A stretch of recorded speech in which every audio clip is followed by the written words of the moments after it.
सुबह 9 बजे सवेरे का वक्त 9:12 पर महुआ मोइत्रा का एक ट्वीट आता है। उस ट्वीट को अगर मेरे जैसी किसी भी महिला ने पढ़ा होगा तो सबसे पहले तो तरस आया होगा, फिर गुस्सा आया होगा और फिर दुख भी हुआ होगा। और ये तीनों इमोशन उस वक्त इसलिए थे क्योंकि ये ट्वीट कोई जनरल पॉलिटिक्स का या आइडियोलॉजी का, किसी विचारधारा का, किसी पर हमले का ट्वीट नहीं था। महुआ मोइत्रा का ये जो ट्वीट था, ये जो पोस्ट था एक्स पर, ये पोस्ट था पोस्टमार्टम की डिटेल्स को लेकर। अगर वो डिटेल्स खाली यूं ही डाल देती तब भी चल जाता, लेकिन मैडम तो 10 कदम आगे निकली। महिला डॉक्टर का फ्रैक्चर नहीं हुआ, महिला डॉक्टर के साथ गैंगरेप नहीं हुआ। ये लब्बो-लुबाब है, हूबहू जो है वो आपको सामने दिख रहा होगा। अंग्रेजी में ट्वीट किया था। वो जो आप कह रहे हैं ना कि फ्लूइड पाया गया है, वो इतना जो फ्लूइड पाया गया है वो सीमन का फ्लूइड, वो जो सीमन है उसका वेट नहीं था। इस तरीके का पोस्ट किया हुआ, मतलब निर्लज्जता का अगर आज कहीं एड्रेस आप खोजेंगे ना, पता अगर आप खोजेंगे ना, तो ये सीधा आपको महुआ मोइत्रा के 9:12 के इस ट्वीट पर ले जाए। ये है निर्लज्जता का आज का वास। हां, मैं जानती हूं कि आपको ममता बनर्जी को बचाना है क्योंकि आप उनकी पार्टी से चुनाव जीती हैं।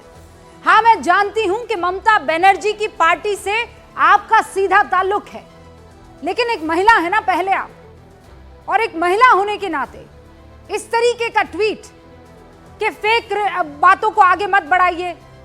अरे वो महिला मर गई है, उसके साथ जबरदस्ती हुई है, उसका रेप हुआ है, उसकी आंखों से खून निकल रहा था, उसके होठों से खून निकल रहा था, उसके पेट पर चोट के निशान थे, उसके प्राइवेट पार्ट से खून रिस रहा था। और आप कह रही हैं कि ऑटोप्सी को लेकर जो फेक न्यूज फैलाई जा रही है वो गलत है। कुछ तो शर्म कर लीजिए। आरजी कर ऑटोप्सी न्यायिक मजिस्ट्रेट और 3 डॉक्टरों की मौजूदगी में हुई, हमें भी मालूम है, लेकिन आप इस तरीके का ट्वीट करती हैं कि उनकी हड्डियों में कोई फ्रैक्चर नहीं है, 150 ग्राम जो सीमन है वो नहीं मिला है, ये पूरे उस इलाके का वजन है। और फिर कह रही है इससे साफ है कि घटना में कई अपराधी शामिल नहीं थे। फिर कह रही है फेक न्यूज जो है वो ना फैलाए। महुआ मोइत्रा, आप इकोनॉमिक्स की जानकार हैं, ये मेडिकल और क्राइम का इतना ज्ञान मत यहां पर उड़ेलिए। और सबसे पहले तो आप ये बताइए कि आपके पास ये जो ऑटोप्सी की रिपोर्ट है वो हाथ कैसे लग गई आपके? वो तो बंद लिफाफे में आज सुप्रीम कोर्ट में सौंपी गई है, आपको किसने दे दी है? कोलकाता की बिटिया का परिवार पोस्टमार्टम रिपोर्ट पर सवाल उठा रहा है, उनके साथ ही खड़ी हो जाती है। और सिर्फ यही नहीं है ना, पूरा का पूरा सिस्टम ऐसा लग रहा है, और ये मेरा सवाल है, आपको ऐसा नहीं लग रहा है कि पूरा का पूरा सिस्टम, पश्चिम बंगाल की सरकार कुछ सच में छिपाने की कोशिश कर रही है और इसीलिए इतनी अति उत्साहित है? कभी मार्च पर निकल रही है, कभी 7000 गुंडे वहां पर पहुंच जा रहे हैं जहां पर सीबीआई की टीम को जांच करना होता है। और सीबीआई को लेकर आप देखेंगे बहुत सारे नैरेटिव चल रहे, क्या कि सीबीआई ने बताइए कभी किसी घटना जो घटी है उसके असल कल्प्रिट को पकड़ा है क्या?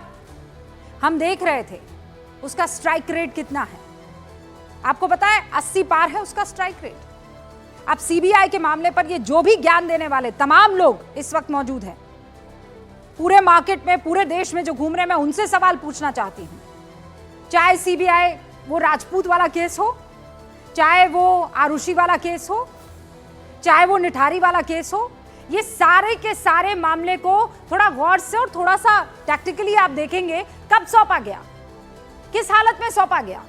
जब सबूतों के साथ छेड़छाड़ हो चुकी थी। कलकत्ता के केस में क्या हुआ है? सबूतों के साथ छेड़छाड़ हो चुकी है, रेनोवेशन का काम चल रहा था, क्राइम सीन को कॉम्प्रोमाइज किया जा चुका है। फिर उसके बाद अचानक एक दिन जागेंगे और कहेंगे सीबीआई देखिए कुछ नहीं कर पाई है, फला को फांसी की सजा दे दी जाए। ये सारे टैक्टिक्स हम बहुत पहले से देखते आए हैं और इसीलिए आज ये जानना बहुत जरूरी है, क्योंकि सुप्रीम कोर्ट फिर से मैदान में है और सुप्रीम कोर्ट ने जो तल्ख टिप्पणियां की है, आप जब उसे सुनेंगे ना तो थोड़ा सुकून आपको मिलेगा कि कहीं तो कुछ समझ की बात हो रही है। ये तो सीबीआई का रिपोर्ट कार्ड है जो मैं आपको बता रही हूं, देख लीजिए। 74.59% है उसका स्ट्राइक रेट अभी जब मैं आपसे बात कर रही हूं।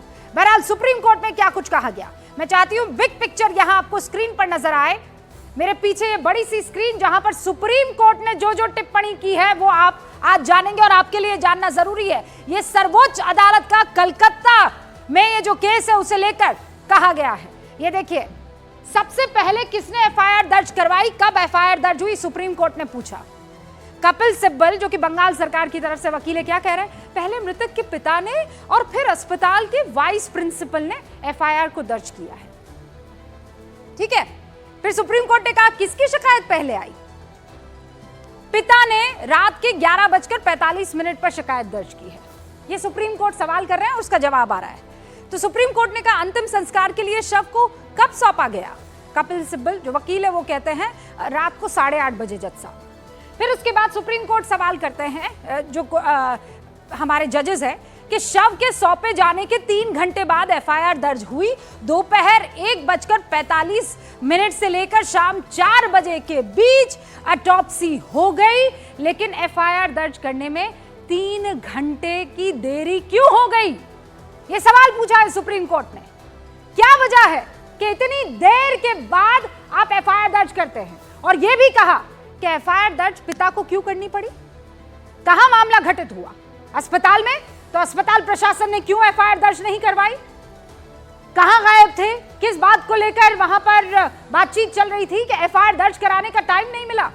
ये वो तमाम सवाल है जो आज सुप्रीम कोर्ट की तरफ से पूछे गए हैं और इसीलिए आज इस पर बहस करना जरूरी है। सवाल बहुत महत्वपूर्ण है। सवाल ये कि क्या वाकई किसी बहुत गहरी चीज को छुपाने की कोशिश हो रही है। हाँ, आप महिलाओं के इंसाफ के लिए मार्च तो निकालती हैं ममता दीदी, लेकिन आपकी तमाम महिला सांसद ये साबित करने की कोशिश में क्यों लग जाती है कि मामला बहुत गंभीर है नहीं जैसा दिख रहा है। क्या चल रहा है पर्दे के पीछे, आज इसी पर होगी गूंज।